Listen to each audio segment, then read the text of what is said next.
1965년 12월 9일 오후 4시 47분경 미국 펜실베니아주 캑스버그의 마을 숲속에 미상의 물체가 추락해 있는 광경을 인근 주민들 대다수가 목격하는 상황이 벌어집니다.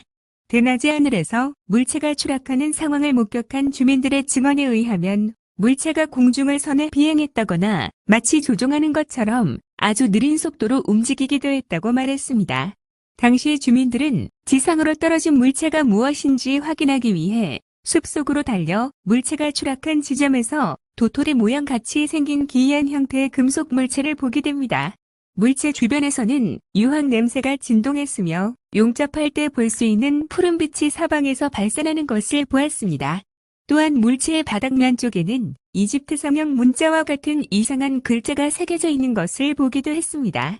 이 기이한 문자는 러시아가 사용하는 문자와는 다르다는 것이 나중에 밝혀지기도 했습니다. 물체는 기창, 날개, 모터, 창문, 이음새가 전혀 없는 커다란 함통으로 만들어진 상태가 아주 양호하고 매끄러운 금속 물체였다고 목격자들은 이구동성으로 말했습니다.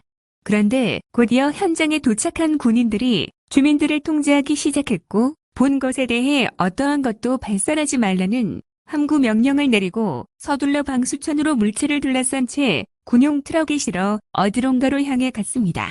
이 사건은 프로젝트 블루북에서도 조사된 사건이었으나 어찌된 영문인지 기록에는 아무것도 없었습니다. 사건을 조사한 군 당국은 떨어진 물체가 소련의 인공위성인 코스모스 96의 잔해라고 발표했습니다. 이어 2005년에는 나사가 러시아 위성 코스모스 96이 맞다는 동일한 발표를 합니다.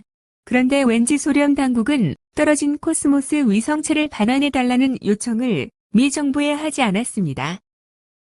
목격자의 증언에 의하면 인공위성인 코스모스와 비슷하긴 했으나 태양열판이나 안테나 같은 것도 없는 그저 하나로 된 금속 물체였다고 했습니다.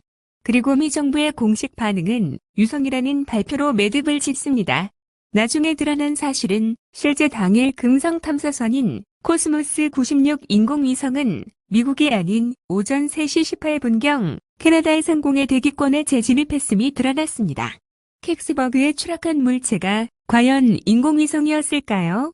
그런데 미군의 감시센터는 캑스버그 사건이 있던 날 새벽 3시 18분에 코스모스 96이 대기권에 재진입해 캐나다에 추락한 사실을 확인했습니다.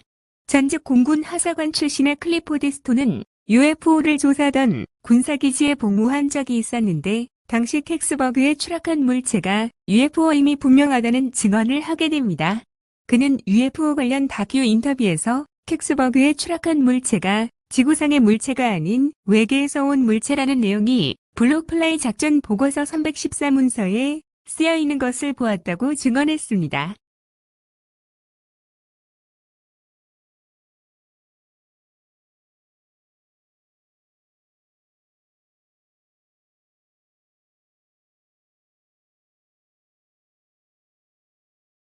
많은 목격자의 생생한 증언들과 추락 지점에 출동한 군인들의 주민 통제, 코스모스 인공위성의 진입 궤도와 지구 궤도의 재진입 시각의 불일치, 그리고 목격한 물체의 형태 차이점 및 전직 군인의 생생한 증언 등을 살펴볼 때 캑스버그에 추락한 물체가 UFO일 가능성이 매우 높습니다.